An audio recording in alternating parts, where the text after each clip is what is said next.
हरे कृष्णा। तो कुछ कुछ लोग कहते हैं कि रात के टाइम में नाखून नहीं काटने का। कुछ कुछ लोग कहते हैं, हमने सुना कि जब भी बैठेंगे या किधर तो पैर नहीं हिलाने का, रात को झाड़ू नहीं मारने का। और ऐसे बहुत सारी चीज़ जो लोग बोलते हैं। तो कभी कभी लोग कहते हैं कि ये सब अंधविश्वास हैं, इसके ऊपर भरोसा नहीं होना चाहिए। कुछ लोग जो है वो रीज़न्स देते हैं, साइंटिफिक रीज़न्स, कि पुराना ज़माने पे लाइट नहीं था तो लोग बोलते हैं रात को नहीं काटने का, क्योंकि रिस्क है, आपका खुद का अंगुली जो है काट सकते हैं। तो इसका कुछ रीज़न है क्या, या कुछ इसके पीछे कुछ एक्सप्लेनेशन है क्या? तो पहली चीज़ हम देख सकते हैं कि शास्त्र का दृष्टि में क्या कहते हैं, क्योंकि सारे जो नियम जो ये कहते हैं ये सब शास्त्र के अंदर उल्लेख है। सो पहली चीज़ जो है, हम समझ सकते हैं कि कुछ कुछ कार्य जब भी हम कर रहे हैं, हमारा अवस्था जो है अशुद्ध बन जाता है।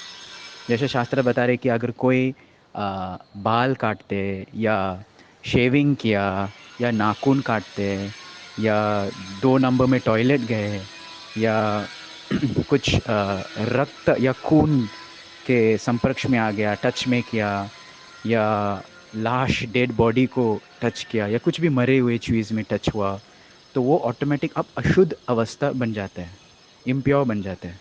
तो तुरंत आपको अगर वापस शुद्ध करना, तो स्नान करना पड़ेगा, अंघोल करना पड़ेगा, तो तब शुद्ध बन जाता है।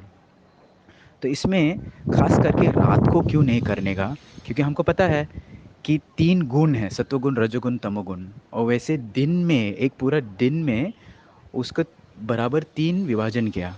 सुबह जो है सत्वगुण है, दोपहर को जो है रजोगुण है, और रात को शाम का टाइम खास करके ये तमोगुण का प्रभाव ज़्यादा है। तो अगर कोई ऐसे कार्य किया जहाँ हम अशुद्ध बन जाते हैं, हाँ, और अशुद्ध होने के कारण ऐसे ऐसे नेगेटिव एनर्जीज को अट्रैक्ट होने का चांसेस है। खास करके रात का टाइम अगर कोई नाखून काटते हैं, इसलिए हम देखें पुराना टाइम भी लोग जल्दी खाते हैं, और मतलब शाम होने से पहले ही लोग खाते हैं, और कोई 2 नंबर के लिए रात को नहीं जाते, क्योंकि ये टाइम जो है ज़्यादा जो अशुद्ध प्राणी, या जो हम बोलते हैं कि भूत, प्रेत, राक्षस, पिशाच, ये सब चीज़ घूमते हैं। और ये लोग क्या, नेगेटिव एनर्जीज के कारण हमारे ऊपर थोड़ा बहुत प्रभावित हो जाता है। तो अगर हम नेगेटिव कार्य कर रहे हैं, जैसे नाखून काटने का, शेविंग करने का, बाल काटने का, या जो भी हैं रात को खास करके, तो ये जो है एनर्जीज, नेगेटिव एनर्जीज जो है वो हमारे ऊपर अट्रैक्ट हो जाते हैं। तो अट्रैक्ट होने के क्या होते हैं, ऐसा नहीं कि सब लोग भूत पकड़ने वाले, या शरीर के अंदर भूत प्रवेश करने वाले, ऐसा हो नहीं होगा। बट उसमें क्या होता है कि हमारा विचार जो है वो इफ़ेक्ट हो जाते हैं, विचार दूषित हो जाते हैं, बैड थॉट्स आ जाते हैं, बैड इंटेंशंस आ जाते हैं। मन जो है खास करके शाम का टाइम, वो बैड इन्फ्लुएंस में जाते हैं। तो ये अलग अलग का प्राणी या अलग अलग योनि का प्रभाव हमारे ऊपर जब भी आते हैं, तो we start thinking and doing things, bad things. तो इसलिए ऐसा चीज़ को अवॉइड करना शाम का टाइम, डेंजर तो है ही है, लेकिन आजकल लाइट है, ऐसे कुछ दिक्कत नहीं।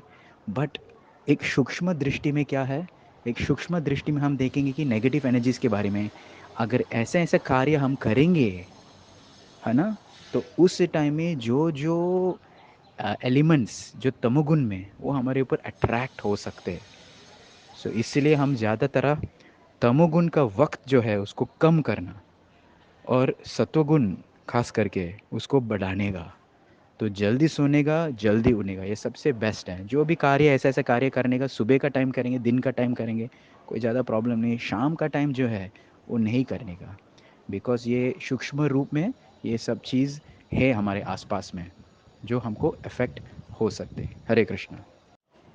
तो इसके कारण लोग बोलते हैं अगर हम ये कार्य कर रहे हैं तो लक्ष्मी चला जाते हैं, ये भी लोग कहते हैं। झाड़ू मारने का, नाखून काटने का, पैर हिलाने का, तो लक्ष्मी चले। लक्ष्मी मतलब क्या, लक्ष्मी मतलब मंगल, ऑस्पिशियस, शुभदा, जो शुभ देते हैं। तो लक्ष्मी का अवस्था में लक्ष्मी बन जाता है, इनऑस्पिशियस बन जाता है। इसलिए वो बोलते हैं इनऑस्पिशियस एक्टिविटीज़ हैं ये सब कार्य जो है, अशुभ कार्य। तो अगर हम करेंगे तो क्यों बोलते हैं लक्ष्मी चला जाता है, ऐसा नहीं कि अब पैसा नहीं आएगा या ऐसा होएगा, बट ऑस्पिशियसनेस, शुभता जो है वो चला जाता है। और एक और बात है कि सोचो मत, ये केवल इंडिया का संस्कृति है। काफ़ी एशियन कंट्रीज़ जैसे चीन लोग और जापानीज़ लोग भी ये सेम विश्वास है कि ये सब चीज़ अगर हम शाम को करेंगे तो इनऑस्पिशियस बन जाता है। हरे कृष्णा।